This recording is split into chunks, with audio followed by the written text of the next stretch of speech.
Is here to react. One of those people who's running for president. We've got Florida Senator Marco Rubio. Good morning to you, Senator. Are your feelings hurt? No, not really. I mean, the worst thing we can do is talk about it. That's what he wants, you know. And there used to be a line of civility in American politics, and it's particularly problematic on the left. They never argue with you about your ideas. Their almost instant reaction is to attack you personally and call you a name.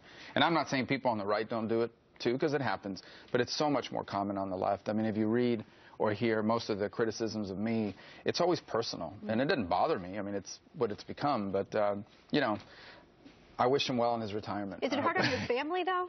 When they hear Not really. I don't know what station that was on. I doubt my kids are watching. Okay, good. It was CNBC. Nobody's watching. Listen, unless they're on Nickelodeon or Discovery Channel or something like that, unless that interview was on there, my kids didn't see it. All right. Well, let's talk a little bit about yesterday was a busy day. In addition to running for President of the United States, you are also unveiling a tax plan. Yeah. It's the Rubio-Lee tax plan. We've got if you're not familiar with it, these are some of the highlights. It would cut the top tax rate for corporations from 38 to 25, eliminate taxes on capital gains and dividends and on inherited estates.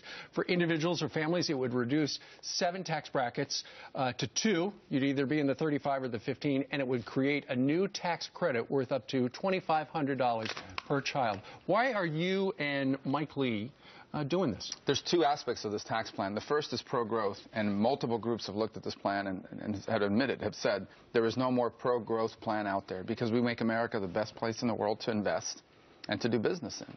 And we need that dynamic economic growth. This country needs to create millions, not just of new jobs, of better paying jobs. The second part of it is the personal side of it.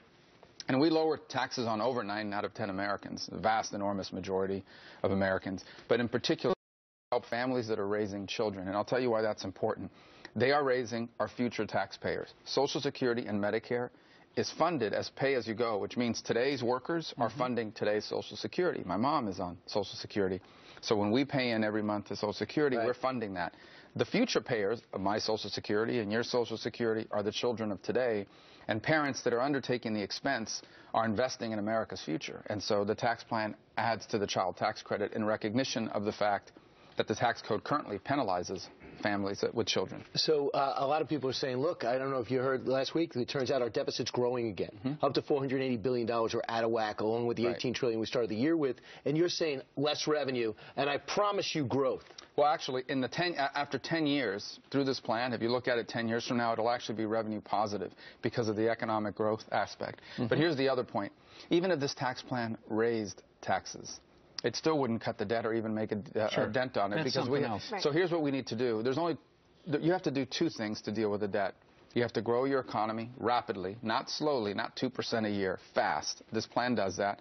And the second thing is you have to hold the line on future spending. That's a separate issue. This is the growth part of that plan. Sure. Well, Senator, your plan, while there are some people out there who are going, great, finally somebody's talking about it, there are critics on both sides. The Wall Street Journal on the editorial page, they had a couple of people who look at money stuff all the time, and they say it falls short. Well, what they say, they don't like the child tax credit. They want across-the-board cuts. But we looked at that. So if you got rid of our child tax credit portion, there'd be a lot more people supporting it and outside of the argument.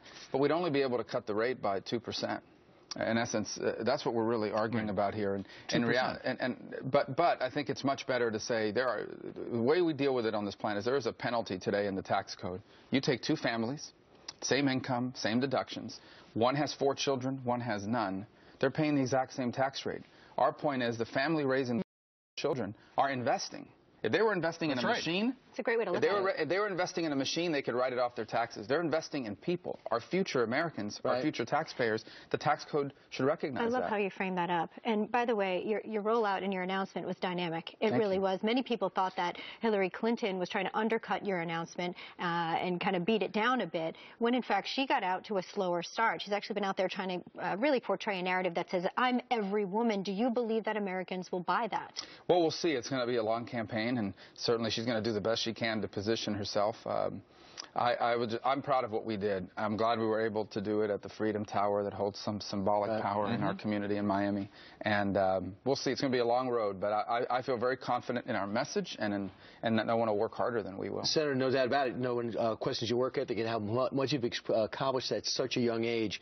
Among the people that helped you get where you are is Governor Jeb Bush. I know you shared a plane ride with him, and you guys are talking, but going head-to-head. He said yesterday, I am Marco Rubio's friend. He's a friend of mine. I am not going going to disparage him. Is it possible to compete against him and not disparage at least his ideas? Well, it's okay to have a debate about ideas. That's not personal. So where do you differ, Senator? Well, that's a good point. We don't know yet because I've offered. It didn't come up on the plane ride? No, well, we're friends. We're not going to talk about politics now. Most of the time we're talking about other things, and we'll remain friends. I share exactly what he said. I'm not running against Jeb Bush. There's going to be 9, 10 people running here.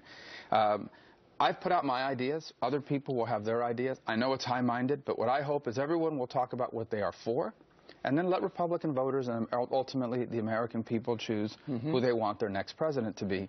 I know that's high-minded, but when it comes to Jeb, that's how I feel about it especially. He's my friend. I have tremendous respect and admiration for him. That will not change. Does it concern you that this may be another movement election, that it may be the first woman president is what people will defend as their vote perhaps for Hillary Clinton? How do you set up for a victory against another movement election? Well, look, there's also 2 Hispanic Americans running on the Republican side, which I think is historic. I think that's fine and certainly can get people interested in you. But ultimately, I don't anticipate I'm going to get every Latino vote in America because my last name is Rubio. I have to earn it.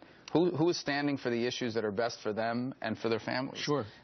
We're not running for county commission here. I mean, this is the President of the United States, the most powerful and important political office in the world. You are 4 days into the run. How has it been?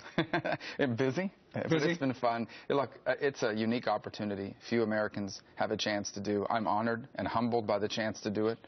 America, as I said on Monday night, America doesn't owe me a thing. Right. But I have a debt to America I'll probably never be able to repay. I won't be able to repay, but I have an obligation to try to pay part of it back. America changed the history of my family.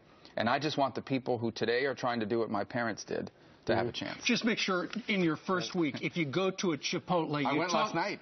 Did you talk to the people behind the counter? I said I wanted a chicken quesadilla. I know it's not healthy. I'll probably get in trouble. But I went to one last night at Union Station in Washington. So. Well, fantastic. Right. Do we have the surveillance video of it? I looked for the cameras. There were a couple there, but no one said anything. And lastly, Senator, why do you think the time's right now? One term in, everyone sees your talent. Why now? Well, first of all, I think America's at a generational point where it needs to make a change to the 21st century. Our economy and our world is so dramatically different from what it was just a decade ago. One of the reasons why we are not fully benefiting from the promise of this new century is we have leaders that still trying to solve 21st century problems with 20th century ideas. It doesn't work. We're thankful that you're here. I owe you a handshake, but it's National High Five Day. Oh, is that? Senator, thank you so much for joining me. Thanks for having me. Couch. Great to see you, Senator. Meanwhile, coming up straight ahead, you've seen the commercials about the reverse mortgages. It seems so simple, right?